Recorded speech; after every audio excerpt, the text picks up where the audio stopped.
Hello, everybody, and welcome to the Down the Tee Tennis Podcast. We're back to review the Australian Open men's and women's singles draws, mainly, is what we're going to be reviewing today. It's been a really interesting tournament, another great tournament, I think, to follow up the previous Grand Slam, which was the 2021 US Open. So we'll get straight into it with Rafael Nadal and Barty taking the men's and women's singles titles, respectively. Two fantastic stories for different reasons, but both great finals. So a lot of great matches throughout the tournament and other stories which will come on to you. So first of all, we should start with the finals. The two great stories, as I mentioned. We could start on the men's singles side with Rafael Nadal beating Daniil Medvedev in an incredible 5-set final, 5 hours, 24 minutes. Definitely one of the best matches I've ever watched in full. One of the best Grand Slam finals. Definitely the second longest Slam final ever after the Nadal-Djokovic epic at the 2012 Australian Open. So Kieran, what were your thoughts on the Nadal-Medvedev final? Did you get the chance to watch it all? And what did you make of it? Yeah, I watched it out start to finish, and honestly, it's just an excellent tennis match. Medvedev, in my opinion, probably the best player on hard courts right now. I'm not going to say best player in the world because Djokovic, just because he's more solid than Medvedev on grass and clay courts, I'd still say he's the best all-surface player in the world. But I do think Medvedev's recent hard court results has made him the best hard court player in the world. And he does it at times. He looks unbeatable on that surface, and I do think for the first set, put anyone on the other side of that net, put even Novak Djokovic on the other side of that net, and Medvedev comes out on top in that first set. 80% first serves in, winning a ridiculously high ratio of points behind that first serve. And he's just a bit of a freak of nature, 6'6", but defends so well, so he can serve big, but he's not a serve bot. He's got so much more to his game, and he's going to become quite clearly the best player in the world. But Rafael Nadal, I mean, just unbelievable. I think we both said, we were talking during the final, Nadal needed that second set. We didn't see him beating Medvedev over 5 sets, not at his age, not on hard courts, not with the limited amount of tennis he played last year. And the fact is, counting the exhibition in Abu Dhabi prior to the season, I think it's still only the third tournament back since his injury. So to come through against, in my opinion, the best hardcourt player in the world right now in 5 sets, and Medvedev playing at a very good level of his own game, after dropping the first 2 sets, I can't believe it. Hardcourts, I mean, they're not Nadal's worst surface, not in recent years, but he's had not poor runs, often semi-finals and stuff, but just not fulfilled his potential in Australia. Obviously, he'd only won the title in Australia once before. A lot of finals, a lot of missed opportunities in finals. And you did, I think for certain, I thought he'd never get his hands on the Australian Open title again. And even with Djokovic out of the draw, I didn't see it happening this year because of Medvedev. And I didn't see it happening 2 sets into that final because he had his great opportunity in the second set, being a breakup twice, was it? Or was it just once in the second set? Anyway, twice. It was twice. Yeah. Yeah, and then losing out, leading that set all the way through and losing out in a tie break. That's a blow, and when you're struggling physically. But he just came back. The game became really physical, some long exchanges. And what is it, 34, 35 years old now, Rafa Nadal manages to come through it against 25-year-old Medvedev. He's outperformed my expectations of him. And trust me, my expectations of Nadal are high because he's a brilliant, brilliant champion. Yeah, I'll totally agree. And what I forgot to mention in the intros, it was obviously a 21st Grand Slam title, immense record, and as you said, the second Australian Open to complete the double career Grand Slam, if you like, joining Djokovic with winning each Grand Slam at least twice. I mean, incredible achievement. I think only Rod Laver is the only other player who've done it besides Nadal and Djokovic in the Open era. So yeah, just a really incredible second Australian Open title. As you said, it's not something I thought we'd see again from Nadal, to be honest. I probably didn't think we'd see him win another Australian Open for the last couple of years. As you said, it's been a tournament where he has had a lot of problems. He's had some tough losses. He's had some injuries, a bit of bad luck. It's been the one Grand Slam where it has been difficult for him. Okay, you could say Wimbledon, winning it, but yeah, still winning Wimbledon twice and being in the final another 3 times here in Australia, it has been tough. And I just didn't think this would be possible. I mean, especially from 2 sets to love down, as he said, we were talking about during the match, and I just thought that second set was crucial. I thought Nadal had to win one of the first 2 sets if he was going to win this. And as he said, being twice up a break, played a really poor game to fail to serve out the set, and then was ahead in the tiebreak as well. I think 4-1 or 4-2. In the end, lost it. I just thought psychologically that would be so tough to come back from. I think it was about an 85-minute set as well. And I thought Nadal already looked quite tired. So I just thought to do this against someone as great as Medvedev, as you rightly said, he played unbelievably well in the first set, did drop off a bit in the second set, but played great at the end of the second set to just hang in there and make it so difficult. He has had incredible results on hard courts for a long period now, and as you said, I'd say he's right up there with Djokovic on hard courts. I'd probably have them level on that surface, but you can definitely make a case for Medvedev for his consistency and his success outside the slams as well. As I said, the slams, he's made the final of the last 3 hardcourt slams, so definitely can't argue with that. To come back in the third set, I think that game from, was it a 3-all or 2-3, where he held from love 40 Nadal, saved the 3 break points, eventually broke at the end of that third set, was crucial. And I mean, I was just astounded physically how he held up. I mean, I thought that would be the question mark for me. I thought if it does go 4 or 5 hours, that's going to favor Medvedev, who I think is such a strong player physically. We know he likes to play long rallies. He's got incredible shot tolerance, rally tolerance. And I did question how strong that aspect of Nadal's game would be at this age, and with the lack of tennis he's played, as you mentioned. But I mean, I think he was suffering a bit, but it's just the willingness to suffer. It doesn't matter how his body was feeling. He forced himself to carry on until he physically can't anymore. And I mean, he seemed to get stronger as the match went on in terms of his level. In the end, it was Medvedev. I thought he looked the more tired.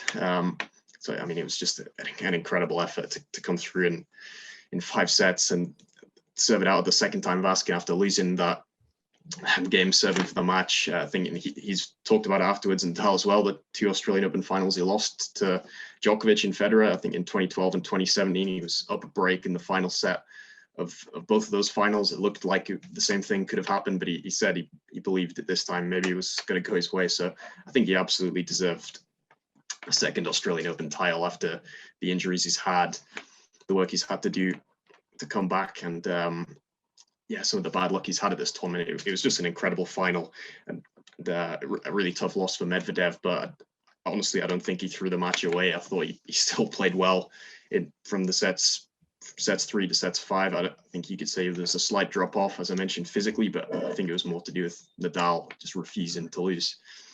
So where do you stand on Medvedev's performance? Is it going to be a big blow for him, or do you think this is still just going to be upwards? I think with Medvedev he's just going to keep rising. He played such a great Australian Open last year. It looks like he'd come through a lot of rounds easier than Djokovic had, and going into the final, you looked at it on paper and thought Medvedev's actually been performing better than Djokovic this Australian Open, and then he got to the final, he lost in straight sets, he didn't show his best self, and you wondered how big of a blow that'd be. And I think around the time that the US Open final was coming along, that was still very fresh in my mind.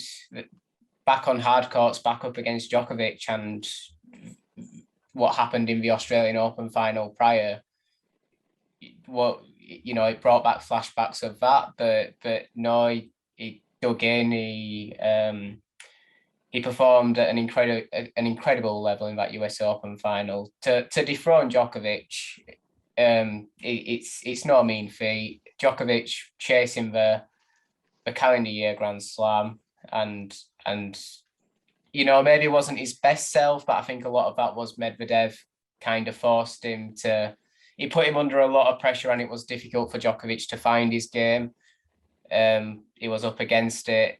So just seeing how he bounced back from last year's Australia defeat to go again and not let the same result repeat itself later that year.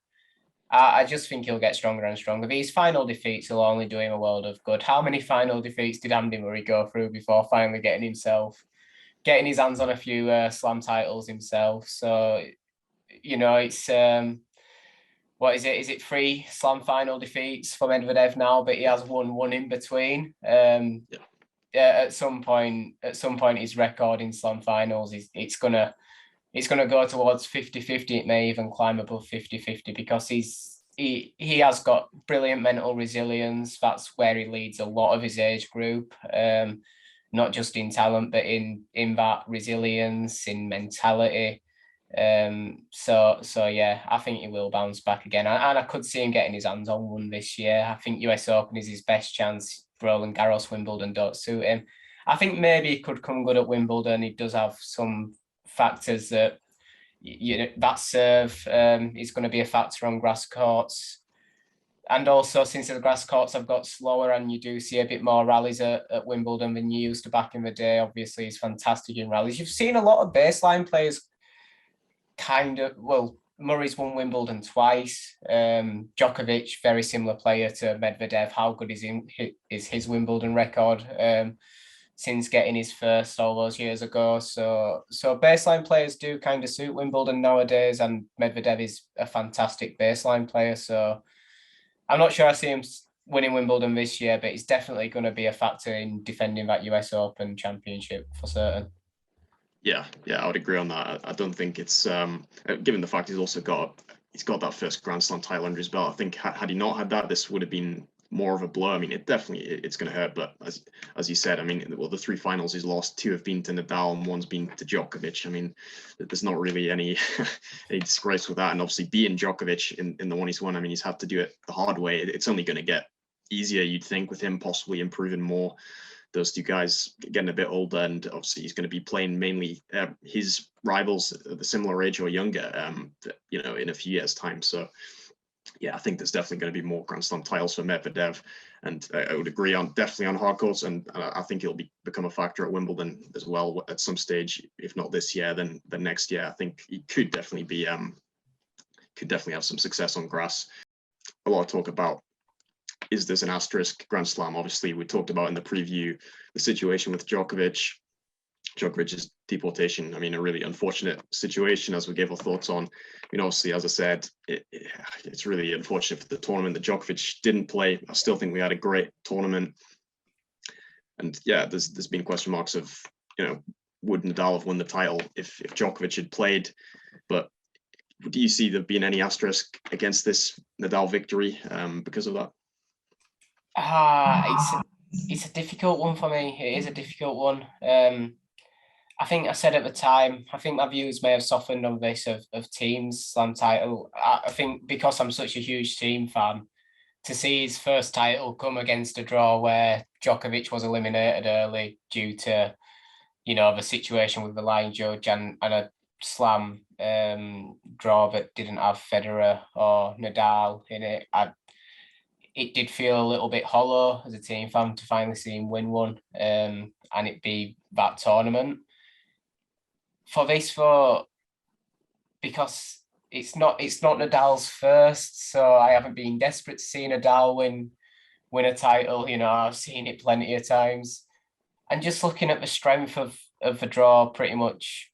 I mean, Medvedev, I believe, like I say, that he's the greatest hardcourt player in the world right now, or like you say, at least level with Djokovic. And you've got other players, Berrettini, Tsitsipas, Felix. All these players are among the strongest players in the world right now. So it is, on the surface of it, he has still had to come through a really, really tough draw against some of the best players in the world. But at the same time, I think an Australian Open without Djokovic, who's the greatest champion in the history of this tournament, he's won it so many times. It really has been where he's dominated the most. And the fact he's still the current world number one, and he was removed from the tournament for reasons that one injury, though political. It does add a little bit of hollowness to it, maybe. Looking at, I think it had been in the semi-finals where he could have potentially met Djokovic. Now, Berrettini could definitely give Djokovic a match, but he's yet to beat him, I believe, or certainly in a slam. So it would have, I would have believed that Djokovic would have definitely made that semi-final. And Nadal played at a really high level this tournament. It is the best I've seen him play in Australia in a long time. Obviously, he's had good hardcourt results relatively recently. He won the US Open in 2019, but 2021, last year when he was struggling physically, the deeper he got into tournaments, even at the French Open, he was struggling physically the deeper he got into tournaments. He didn't look like he'd be capable of beating Djokovic in Australia. Looking at Nadal's level and the fact that he does seem much better on himself physically in longer matches right now, then I would have given him a chance against Djokovic, but Djokovic still would have been the favourite, and it is hard to look at that potential semi-final that never happened and say that, yeah, I believe Nadal would have won that. So I don't know, I'm undecided. I really don't want there to be an asterisk, but I think somewhere in my mind, I do think, would Nadal have won this tournament if Djokovic is in there? And a part of me probably thinks no, he wouldn't.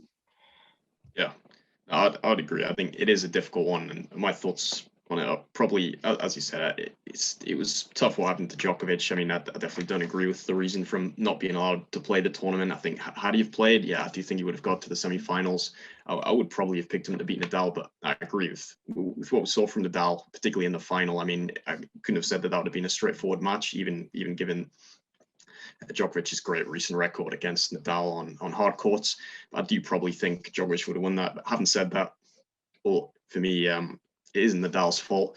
The decision the Australian government made, the decision Djokovic made, which ultimately led to the saga. And that's not me placing the majority of the blame on him, because I don't feel it is. But Nadal, I don't think you can completely blame for that. I think he definitely earned it.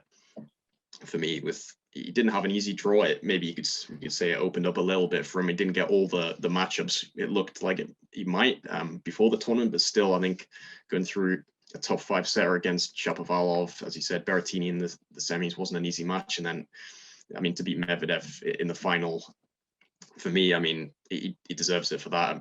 And yes, you could say possibly is it.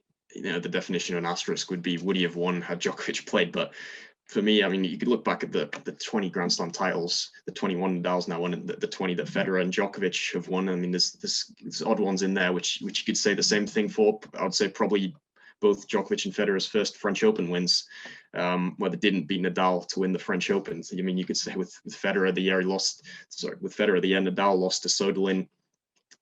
I mean, that was a huge factor, possibly a bit of an injury there, which has never really been talked about. Would Federer have won a French Open if that hadn't happened? I mean, but still, I mean, that's not to take it away from Federer. I think I'm just saying, to do that to Nadal, it would be the same as that, and the same as Djokovic winning in 2016. Okay, he had beaten Nadal at the French Open the year before, but the year he did win it, Nadal had pulled out with an injury. So, I mean, would either of them have won the French Open if it hadn't been for Nadal losing earlier or getting injured? So I think, for me, I think you can only be who's in front of you. And as unfortunate as it was with Djokovic, and as much of a shame as I think it was, I definitely think Nadal earned this title and deserved it.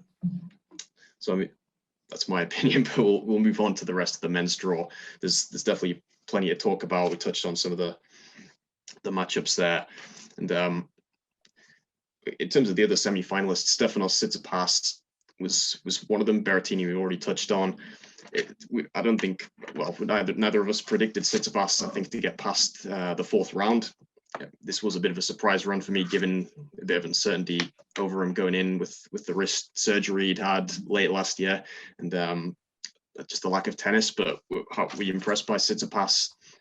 And generally, how did you see his run through the draw? Well, I think as soon as I started to realise that there was nothing really bothering Tsitsipas physically, I did probably back him to make a good run. It was just like you say, the uncertainty against him. He took a bit of time out towards the end of last season. He had, like you say, a little bit of doubt around his wrist. That made me take him out early in my predictions. But as soon as you could tell that he seemed okay physically, I do think he just made a solid run. He made a run that I'd kind of expect of him, I suppose. He's reached the semi-final in Australia before. He's done well at this tournament in the past. And yeah, looking at the players he beat, there's some difficult ones in there. That Taylor Fritz match, actually, I did watch that, and it was a high level match. Actually, I was impressed by Fritz, and Tsitsipas really did. He dug deep, and when he was up against it, he managed to start to find his better tennis again. That was a great show of resilience, actually, and I think that's one area where people often question Tsitsipas a little bit. So yeah, there were definitely impressive signs in there, but nothing to really make me think he's gone up absolute levels. He's a fantastic player. He came so close at the French Open last year. I think last year was one of his runs to the semis in the Australian as well. I think he beat Nadal on the way, actually. So positive signs ahead of the season, but nothing telling that this may be the year that he finally kind of breaks that glass ceiling in particular and takes it to the next level, which would probably, you'd have to say the next level for Tsitsipas now is winning a slam. He's pretty much done everything else at this point. It's just a wait and see for me with Tsitsipas. Good signs, not incredible signs. He could do something this year. He definitely could. Yeah, no, I'll definitely agree. I think it was a good run through the draw. He definitely did show resilience, particularly in that Fritz match, which I watched. It was a great match. And I think generally feeling positive about the run he's had here, given the uncertainty going in, but clearly physically he was fine. Yeah, I think he could definitely have a big result this year, particularly the French Open. I think that's where his best chances are, but he's certainly not far away on the hard courts. Yeah, I just think against Medvedev, it's something he's going to have to overcome. I think the head-to-head now is trails 2-7. I mean, it is a deficit in what is going to be probably a big rivalry going forward. He got a big win at the French Open against him last year, but I think that is something he's probably going to have to overcome, really, to take the next step at the hardcore slams, because Medvedev, as we talked about, he's going to be there every single time probably in his ways. Tsitsipas is probably going to have to go through him to win one of the hardcore slams, but still like and improving his game. And where there's a bit of a mental element there, we know that the history between the two, I mean, it still possibly could be in his head a bit, but I'm sure that's something he might overcome. He's still only 23. So moving on to kind of the rest of the players who had solid runs at the men's draw, sort of into the quarterfinals and semis. We mentioned Berrettini and the other quarterfinalists, Monfils, Shapovalov, Sinner, Auger-Aliassime. Just on that sort of group of players who had a good tournaments, what are your thoughts? Yeah, I might actually start with Monfils. He's at the top of the draw, so he's the first one that's caught my eye, and really impressive tournament from him. He's had an indifferent couple of years. He's looked back towards his best at times, and then he's had a few early exits, a few times where he's kind of dropped quite anonymous and out of your thoughts, even for smaller tournaments. Even Masters, where you give him a chance, we just kind of overlooked him because he hadn't been showing consistent good results. But he looked energized. He looked back to quite close to his best, I'd say. And what's been really interesting is to hear what he's been saying. He does see himself winning a slam, or he's still dreaming anyway. He says he just needs one tournament. He's not got an ambition to go out and win 20 slams, obviously, but he just needs to string his best tennis together for one tournament, and he believes he can do it. And it is good to hear that he has that belief. I watched the Berrettini match, and he did so well to fight back into it, but it's just a shame that he dropped off in that last set after fighting so hard to come back into it. What I liked about him in that Berrettini match is we know that Monfils can be extremely entertaining. He loves to entertain the crowd. And what I'd sometimes say is he lacks is when he hasn't got the platform to be entertaining and to pull off things and get the crowd energized, he sometimes lacks that ability to just graft and grind. And yeah, he can run and chase down every ball, but he doesn't look his best sometimes when it is just returning shots that have been delivered to him with interest and getting them back over net and waiting for the error. But I think that's a lot of what he did against Berrettini in that third and fourth set. Obviously, we know the power that Berrettini's got in his game.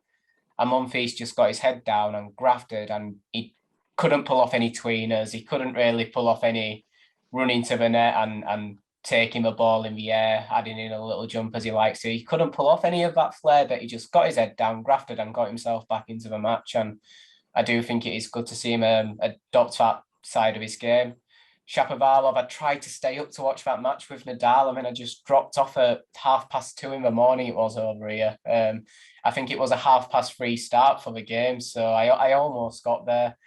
So it's hard to say. I've watched a lot of highlights, but a run to the quarterfinals, taking Nadal to 5 sets, it's definitely positive signs. Once again, with Shapovalov, he loves to entertain, and when he's in flow, sometimes his shots look easy when he gets into that flow where he's just going forehand to backhand and finding it easy.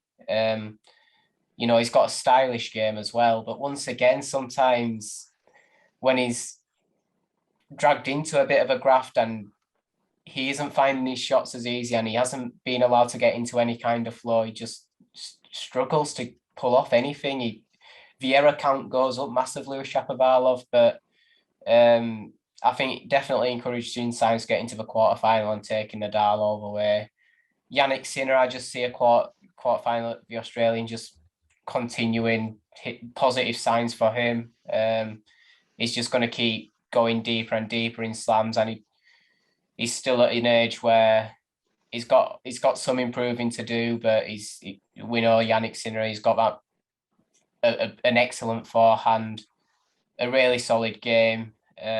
Good defense as well. He's got a bit of that Novak-like flexibility, which people put down to him being a skier in his youth, just like Djokovic was as well. So it's just another step in his progression. We're going to see him break further and further, I believe, in the coming years. But he's still at an age where he doesn't need to go that far yet. He'd like to go that far, but he doesn't need to go that far yet. Felix played excellent against Medvedev, and I think the only thing that was missing is something we know that Felix needs to adapt. And once again, that's the mental side of his game, the psychological side of his game, because he put himself in a position where he could have won that match. He was playing excellent tennis against number 2 in the world, and really, I'd say the top seed for the tournament, when you factored in the fact that the top seed was actually a lucky loser in that position after Djokovic went out. But just didn't manage to get it over the line. And it comes back to that thing. I think it's 8 career ATP finals without a title. It just comes back to that same factor. But once again, like Yannick, maybe another step in his progression to push a top player all the way. Just another sign that he will start to be more and more of a factor in the coming years. And once again, he's still young, so there's nothing too urgent yet. Sure. Yeah, and I'll quickly just give my thoughts on that sort of group of players. So I think it was an impressive run for Berrettini. Saw quite a bit of him. I think what's impressive for me is I think he's a real maximizer of his game. I mean, and that's not to say he's limited, but he does have certain limitations with the movement and the backhand. But I think he's very mentally tough and gets the best out of it. He doesn't really lose to anyone. You don't expect him to. He had a great win over Alcaraz in the third round in 5 sets. I mean, again, that was a good performance by Alcaraz. I think, a positive showing for him, but Berrettini had come through that to beat Carreño Busta in straight sets. And then, as you mentioned, the match against Monfils was a great match. Really enjoyed it. Thought it was just probably the difference between them in the final set was the mental side. But I think to take the next step to win a Grand Slam, we haven't seen him really have that big win against a top player like a Nadal, Djokovic, Medvedev, Zverev. I think that's just going to be the next step for Berrettini. It's a big ask, given he is, as I mentioned, a bit more limited than those guys. But at Wimbledon, obviously, we saw him come close last year, so I think that's where it would be most likely to happen. So just continuing on with Monfils, I would agree with a lot of what you said. I saw quite a lot of Monfils in this tournament, and I thought he played some outstanding tennis, probably as well as he's played in his career, even at the age of 35, which is as you touched on, testament to, I think, his motivation and his belief that he can still do it. I mean, his level was there in this tournament. He played well enough to beat Berrettini, showed a lot of heart to come back and nearly pull it off. It just had a bit of a lapse at the start of that fifth set, which let him down. But overall, I mean, I can't really fault him. It's been a great start to the year, getting that title under his belt and playing so well. And I do think, it's good to see that he still believes, well, if I produce that level again, he might get another chance. It's just delivering in those crucial moments, which has been the problem from over the years. But yeah, to see him how much he really wants it, and the discipline, as he talked about, wasn't just looking to entertain. He really wanted it in that match. So it's positive signs for him. Physically, he's still in incredible shape for a 35-year-old who's had quite a few injury problems. I mean, he's one of the greatest athletes in the history of tennis for me. Right. Yeah. So right up there. But I mean, yeah, good to see him back. And we'll go with the two Canadians. I would agree on Shapovalov. It was a good run for him. A great win against Zverev, who we might touch on just in a second, and against Nadal. I think he played well. Just again in the fifth set, as you mentioned, just at times can be a bit too loose, can just make too many errors. It's not quite enough margin when you really need it. But I mean, the ability, the huge game is there. And it was a good run for him. He's knocking on the door, definitely.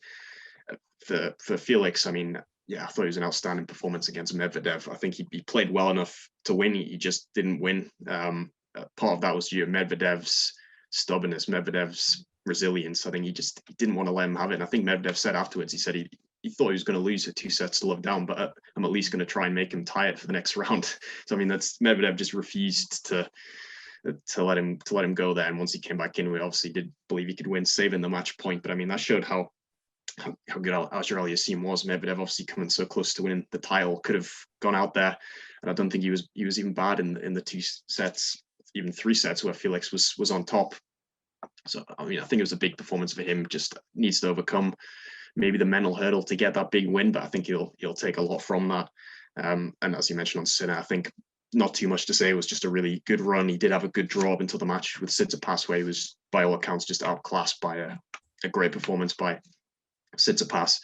So the 2 players I would suppose you could say were slightly surprisingly weren't in that quarterfinal lineup. We touched on one of them was Alexander Zverev, also Andrei Rublev, the other one he lost to Marin Cilic. Do you have any thoughts on those 2? Particularly Zverev, I would say, was quite an unexpected loss. Zverev was hugely surprising, yeah. And we have seen this from Zverev sometimes, not putting it together at the slams,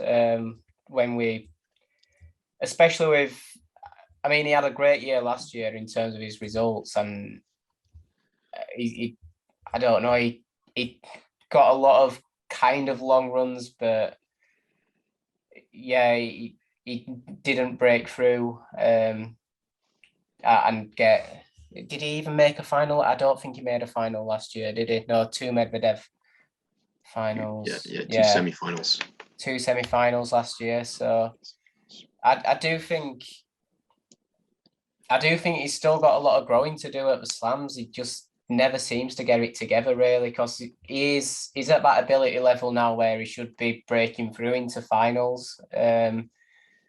And yeah, I was surprised to see him go out to Shapo, actually, because you'd probably say Shapo's further back in his development than Zverev. You'd definitely say that. But to beat him in straight sets as well, it certainly didn't look that way in this tournament. As for Rublev, once again, like I say, with Zverev, we've seen it from Rublev before, not showing his potential at the slams, and the amount of tournaments that he's won now, the 500s and the 250s that he's won now, he should be ready to put together longer runs at the slams, but he hasn't managed to string it together so often yet, and you do wonder what's behind that, because you look at his game and you think, well, you're better than a lot of the players that are reaching the quarters, or at least at the same level as a lot of the players that are reaching the quarters. So why aren't you doing it more regularly? So it's a strange one. For both of them, I was surprised by both of them going out before the quarters. And yes, certainly some things to look at for both players there. Yeah, I'd say I was definitely surprised on Zverev. Just given the sort of the second half of last year, we saw particularly on hard courts. I mean, winning the Olympics, winning Cincinnati, winning ATP finals, semifinals of the U.S. Open, losing in 5 sets to Djokovic. I mean, it was a great end to the year. Winning Vienna as well, I think. So semifinals in Paris. I mean, just the results he had on hard courts were outstanding, really, and it looked like there weren't really many signs there that the mental frailty was still lingering. I mean, not much, at least. I mean, it looked like he'd kind of overcome it. But we come back to Islam. There's expectation on him. I think he even said going into the year, really, he's targeting a Grand Slam, targeting the #1 ranking, which he could have actually had a chance of getting it if he won this tournament. I think it's just it's not a best of 5 sets thing. It's a Grand Slam thing. I think. I mean, is strange. The record of him still not being a top 10 player in a slam. I think he's got a 4-15 record against top 20 players in a slam. So I mean, it is pretty bizarre when you look at what he's done outside the slams. But it seems to get exposed against quality opponents. In Grand Slams, Shapovalov played great in that match. I thought it would be a tough one, but I didn't see him going down in straight sets. Again, the double faults resurfacing in opportune moments. It was a strange one, so it shows that he still hasn't got over that hurdle despite the winning he's done in best of 3. And yeah, with Rublev, I mean, I would give him a slight pass on this one just because I did watch most of that, and I thought Marin Cilic was actually outstanding in that match, surprisingly. So I think that was the best I've seen Cilic play in 3 or 4 years, probably. But yeah, I mean, it doesn't change the fact that it's a pattern for Rublev of losing early in the last 4 slams. I think before the quarters every time, and he's only made the quarters, I think 3 or 4 times. But there's definitely something to overcome for Rublev mentally, and I think his game possibly has a limit. But it'll be interesting to see what happens moving forward. And so, just the final thoughts on the men's draw was just going to touch on Andy Murray. What were your thoughts on? What do you take from this tournament? Quite a difficult one to say. Are there any other players we haven't covered who you'd like to mention? I think I'll just finish up with Murray because we have been going on the men's for quite a while now. I think we've seen a lot of this from Murray since his comeback. I think I forgot which tournament it was, but the warm-up 250 where he got to the final was a bit of an anomaly, really, because we've seen so many Andy Murray tournaments recently where I'm thinking about win over Carlos Alcaraz and then going out not so long after. He gets that big win against, I think he did the same against Yannick Sinner as well. He beat Sinner in a tournament and Sinner may have been top seed. And then you think rest of the draw, he's taken out the top seed. He could go on and get a big 250 points here. And then just goes out to someone who you kind of started to favour him against, even though they'll be higher rounds, just because of the result he'd taken beforehand. You made Murray the favourite, and then that's when he goes out. And it was the same again here, beats a seeded player in Basilashvili in the first round. A tough 5-setter, but showed so much of just classic Andy Murray, grit and determination, with some quality in there as well. And then he comes up against Taro Daniel, who I do think has a false ranking because he did play at a really good level. He deserved to win the match and he played at a really good level. But 120th in the world compared to Basilashvili, who's, around the 30 mark, I think, and loses in straight sets. It does seem a bit of a feature of Andy Murray at the moment, take a big result and then go out the next round. And there's encouraging signs there that he is capable of going up against good players and winning against them.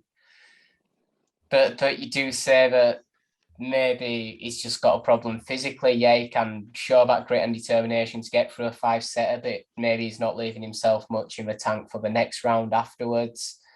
It might not even be a physical problem. It might be a consistency problem. We know that he's tried to change his game a bit. He's added a few more miles per hour, I think, on both his average. Well, definitely his average forehand speed. I'm not sure about his average backhand speed.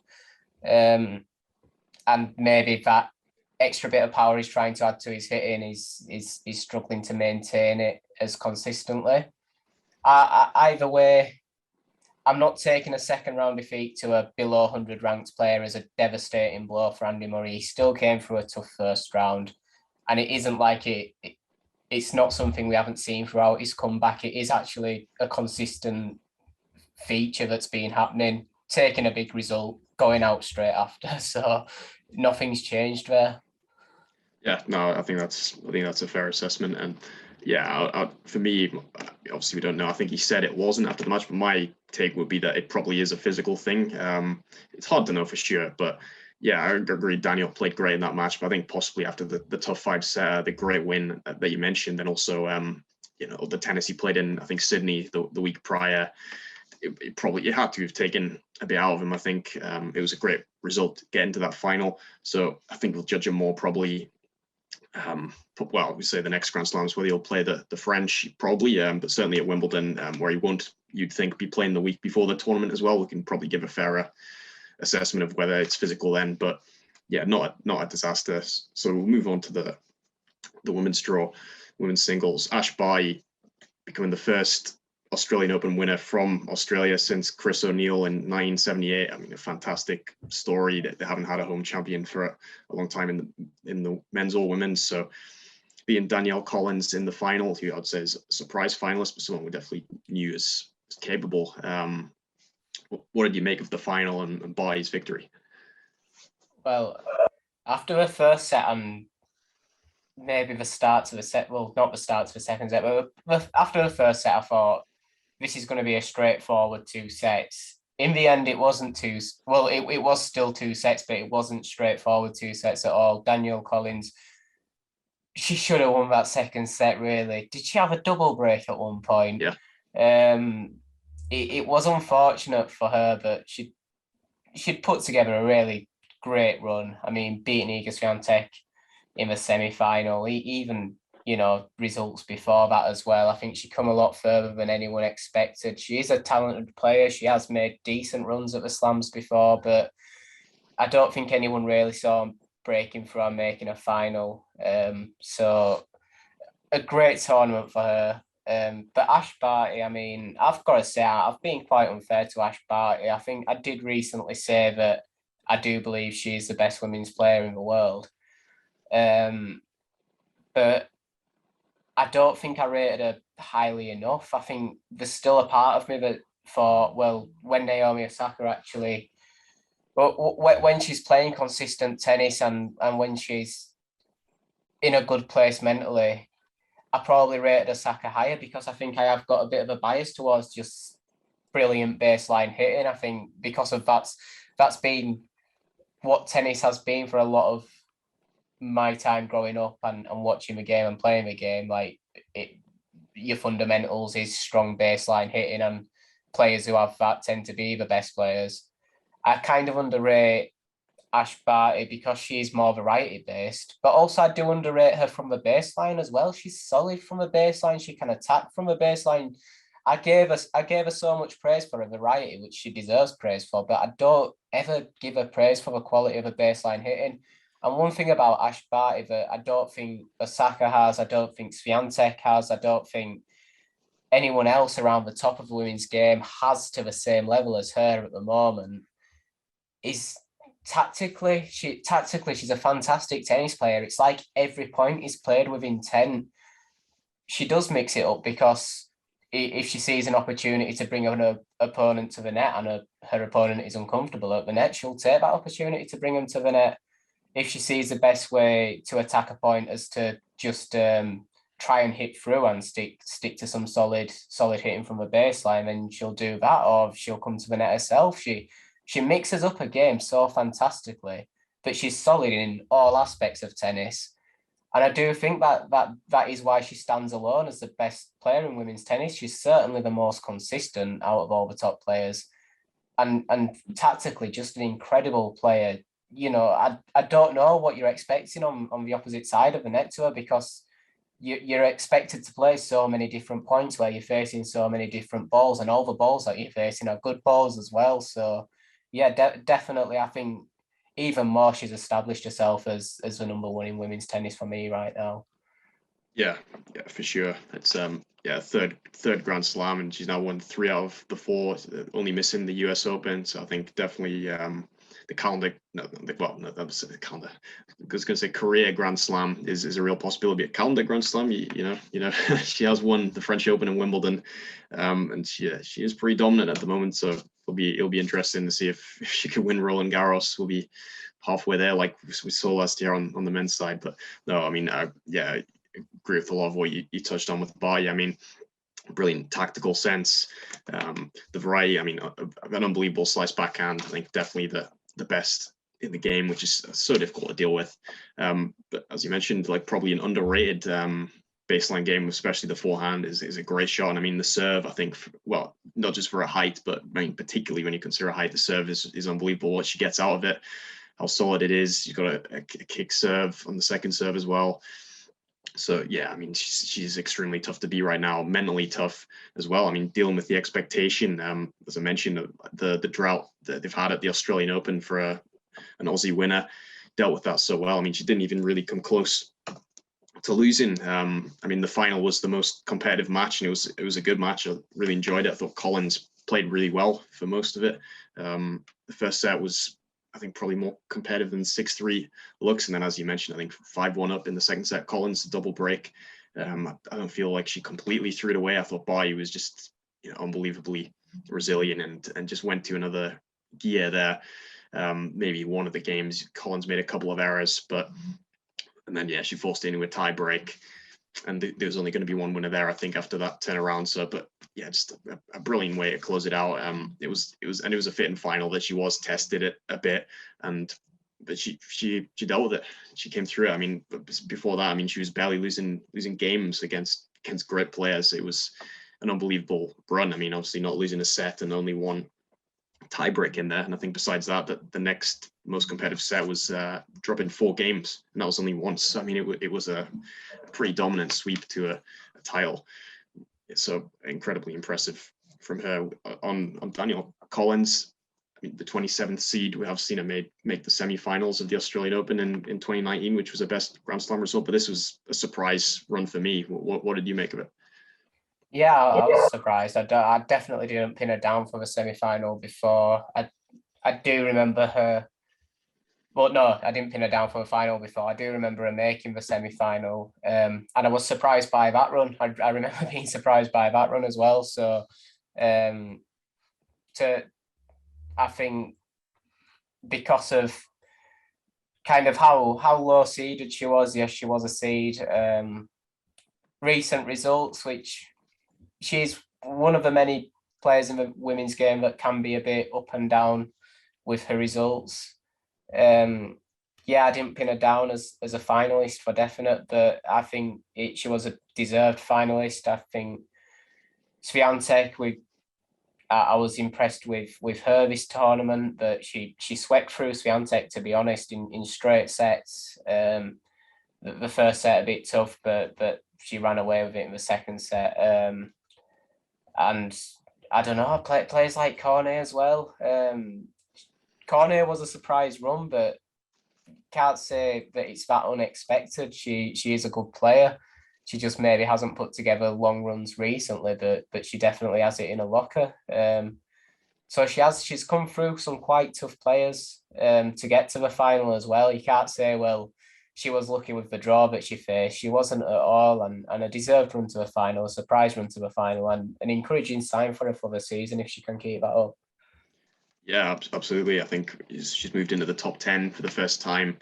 And obviously, yeah, some great wins there, as you mentioned, being Iga Swiatek. I thought a really good tournament, a solid run. I think it's a best Grand Slam result since winning the French Open.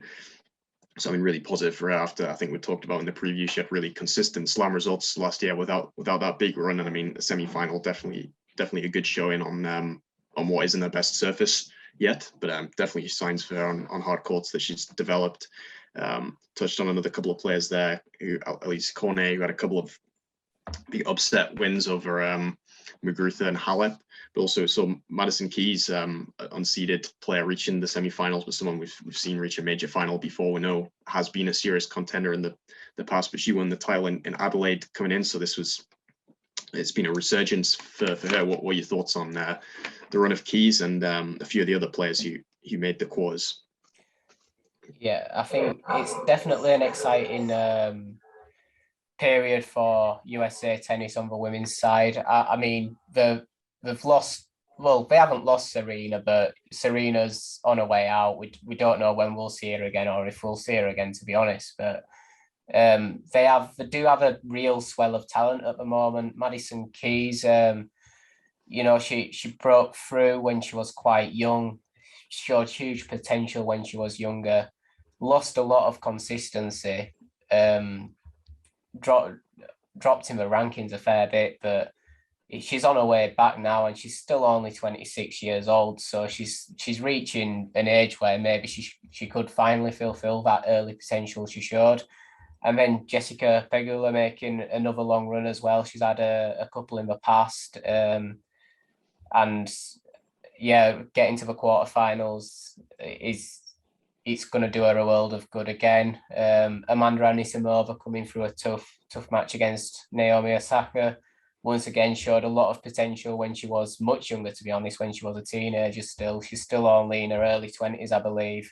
Had some injury issues, but looks set to kind of make her way back up the rankings again and start to fulfill that early potential she showed. So I do think if I know a lot, I see a lot of US tennis fans kind of online on Reddit, on Twitter saying, why don't we produce and players like we used to? Why don't we dominate anymore with the likes of Sampras and Agassi in the men's game?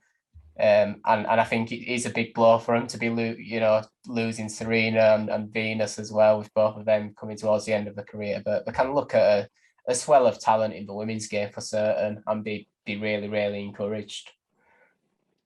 Absolutely, yeah. I mean, as you mentioned, I think there's 3 American women who got the quarterfinals or better here, so a great tournament for them on that side. And yeah, I was definitely surprised by a few of the names in the quarterfinals. Well, Keys being one of them. As great a player as she is, just being an unseeded player to go all the way to the semis didn't quite see it. Elise Cornet as well, being in the tough section of the draw, and Pegula less of a surprise.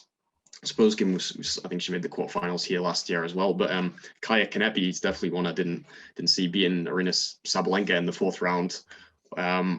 So that was an interesting match. And as you mentioned, Anisimova, for me, being Osaka, that was probably the match of the tournament on the women's side. That was a really great match. Ended in the 3rd set tiebreak. Anisimova played some unbelievable tennis to close that one out, I think, after saving match points. So just to touch on kind of on the rest of the women's draw, as we mentioned, some surprises there, which meant there were some players expected to have deep runs who did fall earlier. Most notably, I would say Garbine Muguruza, Paula Badosa were both really fancied for big runs here after their great finishes to last year, or great seasons in general. Also, Sabalenka mentioned he was having a few problems with the serve, but she still managed to battle through a few rounds before that loss to Kanepi. And maybe Maria Sakkari as well was seeded 5th, fell to Pegula, Simona Halep in the 4th round, but it was still early for her. Were any of those players a real surprise early exit for you? A little bit. I know that I did fancy Paula Badosa for quite a long run before the tournament. Just like I said, she was a player very much in form coming into the tournament, so you did look at her recent results and think she is going to be a factor here. This is the best ever run at the Australian Open still, I believe, though, so it does continue good signs of progression for her. And I think when you factor in that as well, you say, okay, maybe she showed signs that she could have made a long run, but also it was never a guaranteed.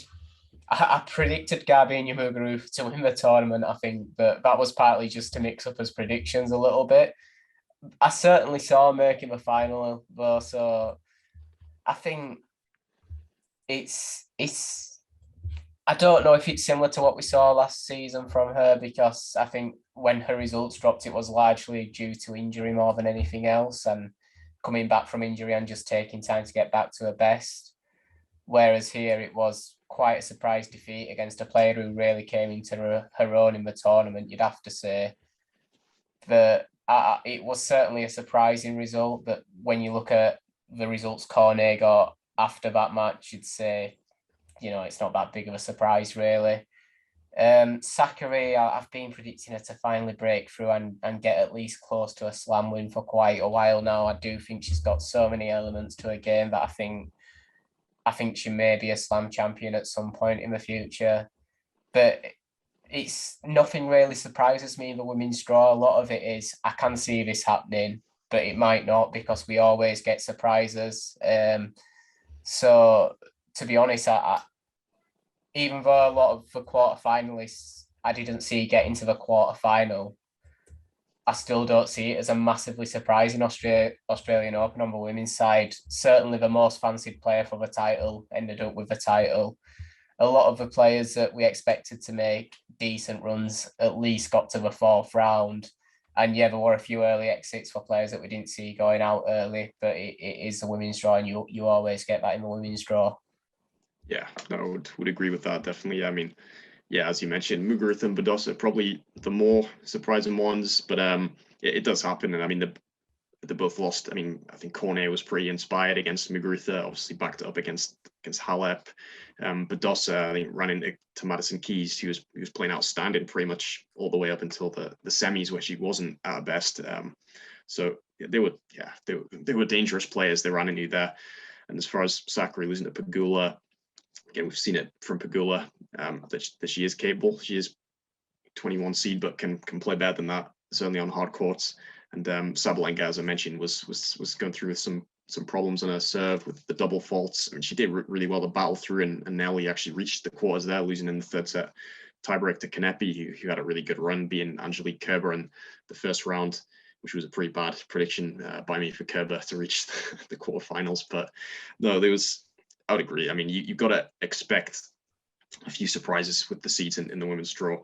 And Swiatek was the one who probably we expected to have a solid run.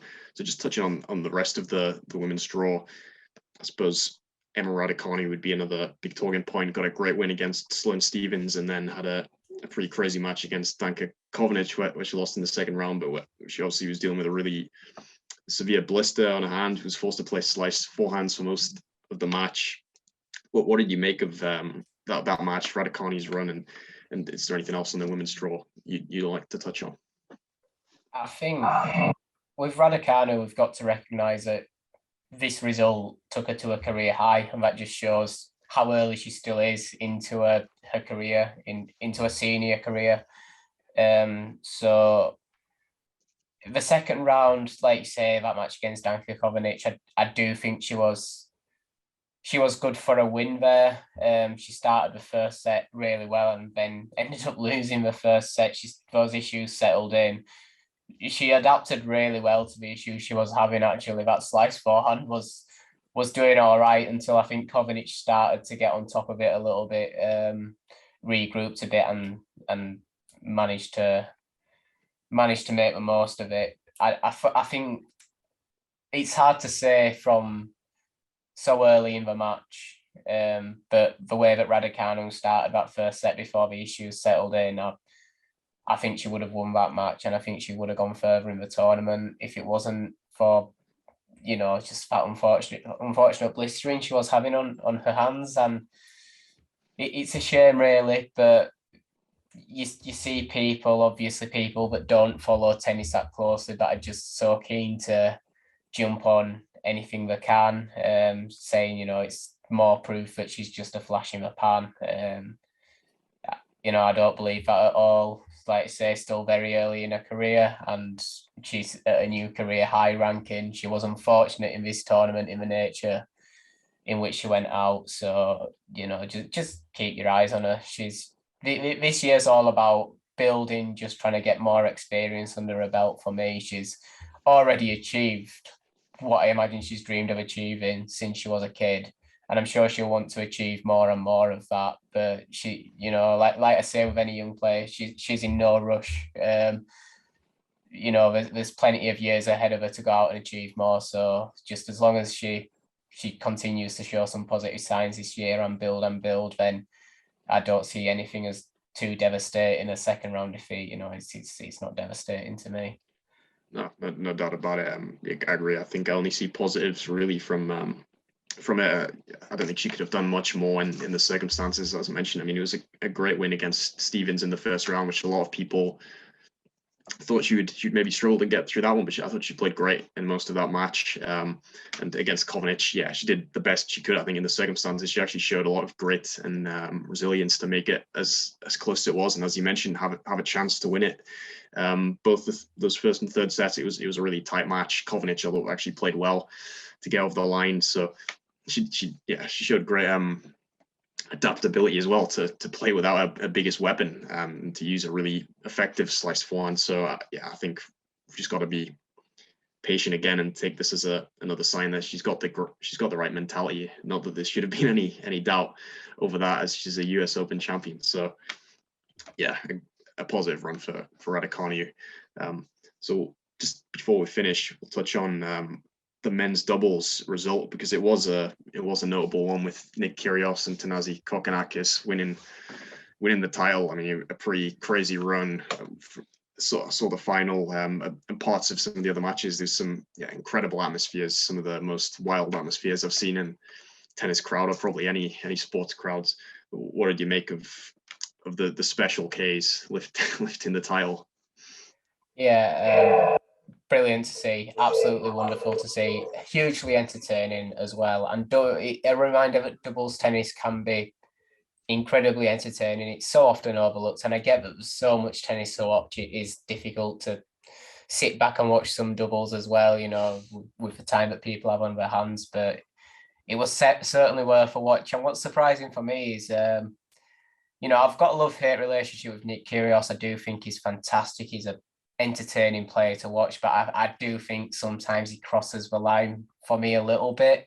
I still back him. I still get behind him a little bit, just because he entertains me almost every time he steps on the court. But honestly, watching Thanasi Kokkinakis play, I found him such a good player to watch as well. And I haven't had much chance to watch him recently.